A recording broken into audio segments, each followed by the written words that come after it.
shouldn't the president be telling people the truth? The president is telling people the truth. Why is he sharing fake videos? He was making a point about CNN specifically. He was making a point that CNN has regularly taken him out of context. Jen, do you have the quote there with you? I have the quote here, yes. Yes, it is exactly as I just read it to you.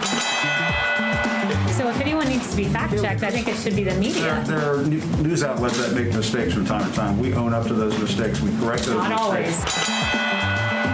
That's a very nice tie, Jim, by the way. Thank you very much. Yes. You celebrate hugging in the context of a protest, but in a Trump rally where we celebrate historic low African-American unemployment, criminal justice reform, HBCUs, that rally's not allowed because guess what, Jim? It doesn't fit the ideological agenda of CNN.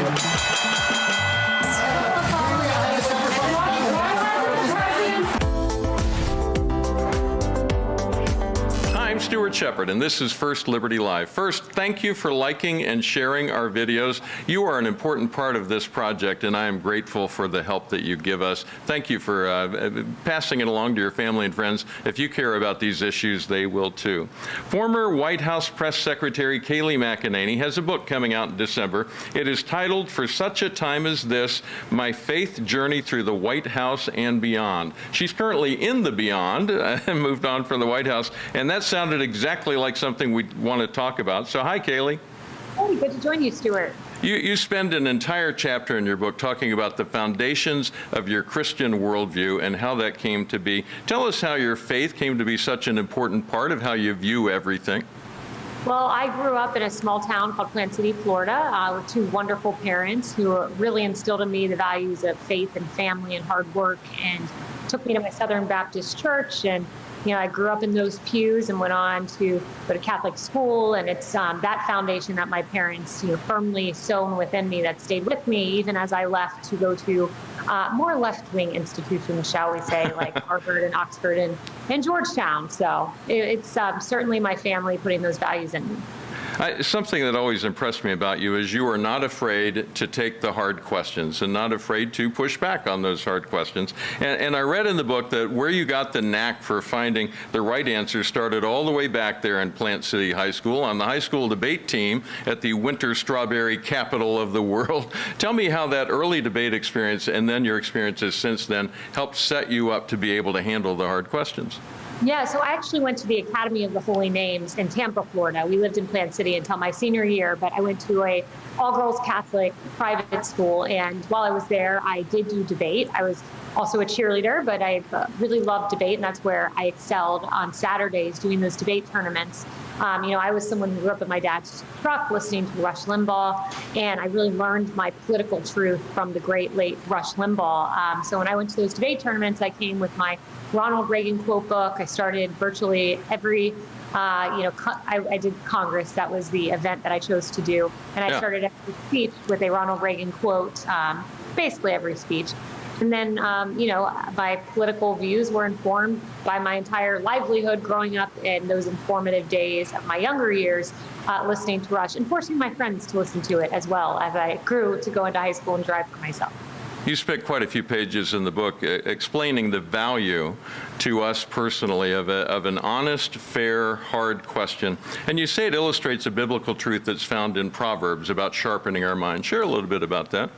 Yeah, so the concept is biblical for sure, and it's iron sharpening iron. And, when I went to Oxford, let's say, I encountered people who had very divergent worldviews than my own. My professor, where they call it a tutor there, where you sit one-on-one and read your paper out loud and they debate you. It's a very challenging environment, I would say, more challenging than the press podium even. It was good training for that. But one of my tutors was a former member of the Palestinian Liberation Organization, someone who's a pro-Israel Christian conservative, a very different worldview than my own, but she challenged me. It made me better. It made me stronger. It made me more articulate in my point of view because I had to defend my point of view. So I use that iron sharpens iron phrase to say, those with differing views than my own through my life have ended up making me better in the long run and better able to excel at my job.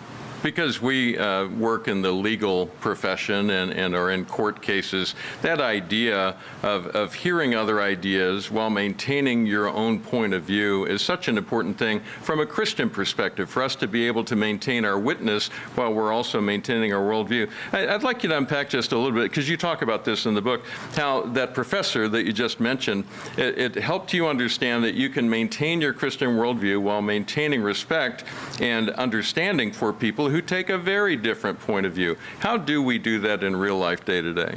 Yeah, I think that's the key, is one, not to be threatened by another person's point of view. And certainly in the political context, there's something so much more important than politics, and it's faith.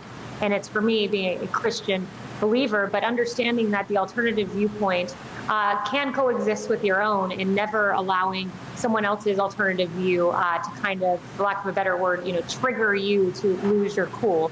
I remember being on CNN sets where I was the lone conservative against 8 people, and certainly it would get hot and heated at times. People had their spirited point of views. But I was very good at maintaining my cool in those scenarios where I was vastly outnumbered. And it's because of a piece of advice that was given to me from the late Alan Holmes, who was a Democrat, but he was a mentor of mine. And he said to me, remember, do not fight fire with fire, fight fire with water.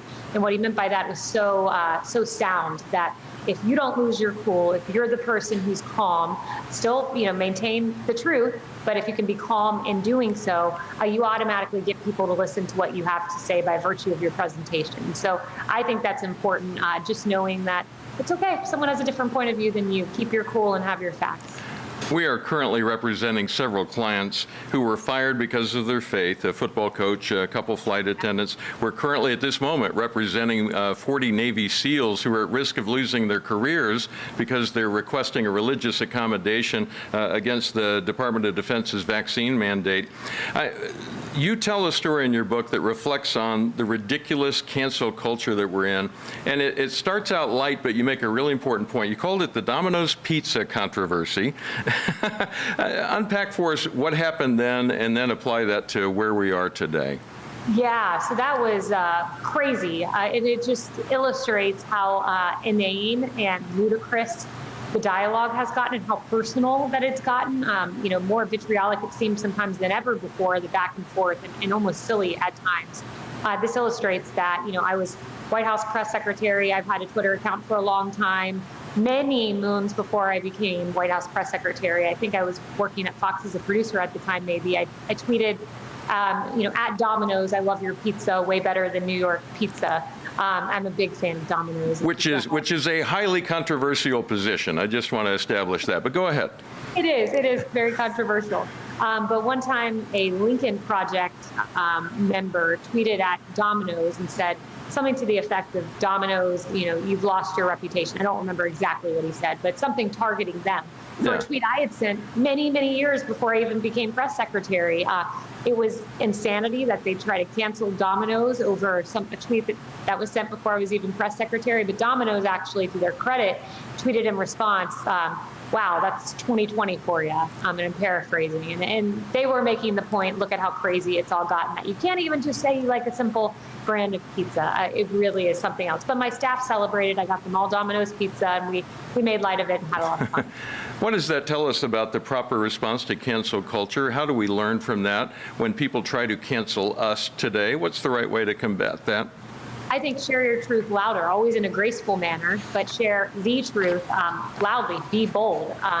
You've got to be courageous, because they will try to come after your career, your livelihood. If you're a conservative Christian, certainly that seems to often be the type of individual who comes under the lens or the target of cancel culture. But to be strong, I'm reminded of a story I just read yesterday about a man on Broadway who lost his job because he simply said that houses of worship, he was a Christian, should not be closed due to COVID-19 mandates, and that he wanted to sing at his church as someone who sung for a livelihood and sung as a Christian. And for that, he lost his job on Broadway. So I think we have to be loud and just not allow this to happen. Be loud, but respectful.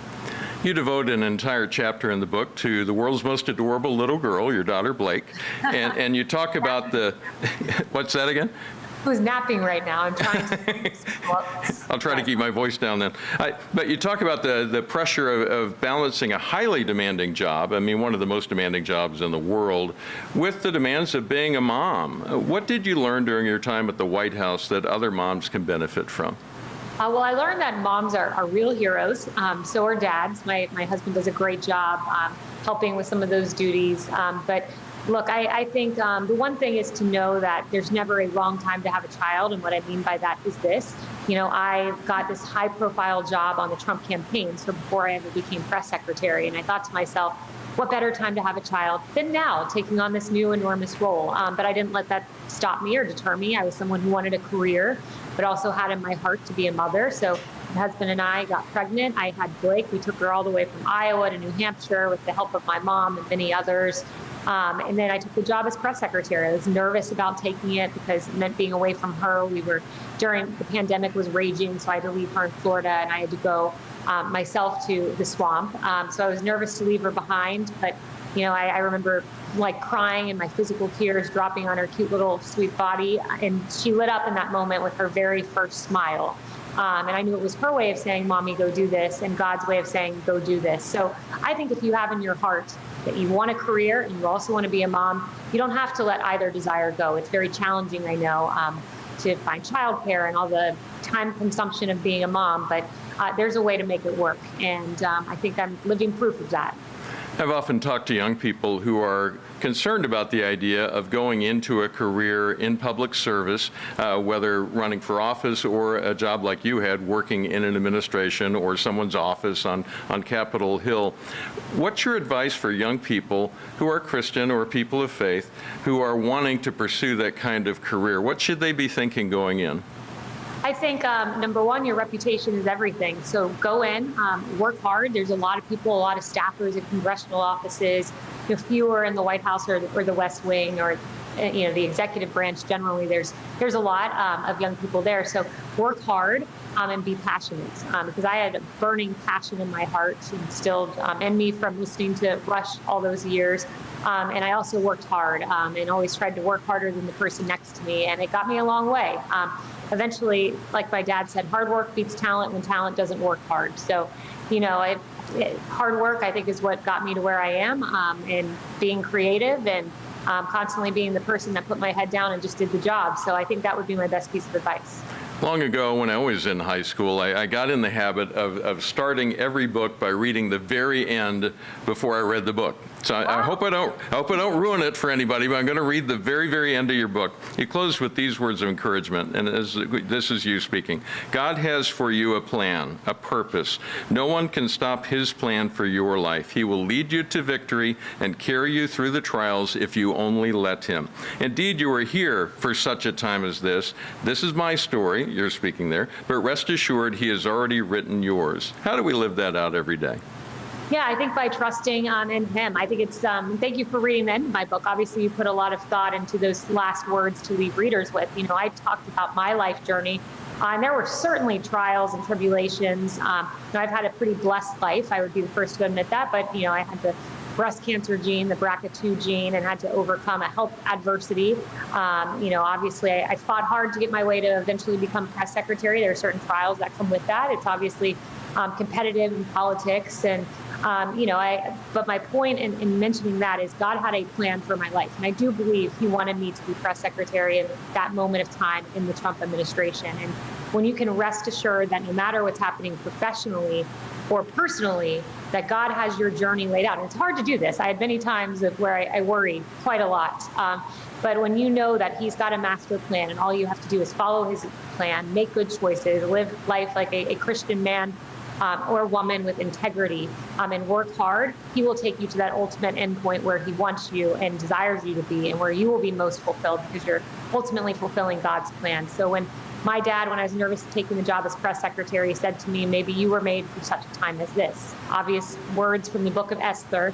And a Democrat commentator separated and apart from him said to me, Kayleigh, maybe you were made for such a time as this. So I knew God wanted me to hear those words, and I wanted to deliver them to the readers of this book, because I believe everyone watching you, Stuart, right now, and me, is in their certain place, in their moment in time, in the circumstance they're in, for a reason and a purpose, and you just have to ask Christ why, and he will show you, much like he did for me.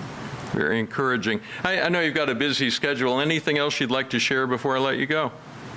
It's great to be back with you. I love First Liberty. I wrote my first book, The New American Revolution, and did a whole chapter on the great work you guys do. I've just been so impressed that we have a fighter for religious freedom and First Liberty. And, I'll say my mom always says, all you do is go on TV and you talk about, the problems, but like who's actually doing something to fix them? And First Liberty certainly is. So it's really good to be with you a second time, Stuart, and I'm just a big fan of all you guys are doing. Well, thank you for the kind words. I appreciate that. And thank you for making time for us. It's always a pleasure to hang out with you. The book is called For Such a Time as This. It'll be out in early December, just in time for Christmas, I should point out. Just saying. Kayleigh McEnany, thank you so much. Thank you, Stuart. All right. First Liberty Institute is a nonprofit law firm that is dedicated exclusively to religious freedom cases. If that resonates with you, would you please consider supporting us, joining with us, and just click on the big red Give button. Let me just say thank you in advance from all of us. And we will see you next week right here on First Liberty Live.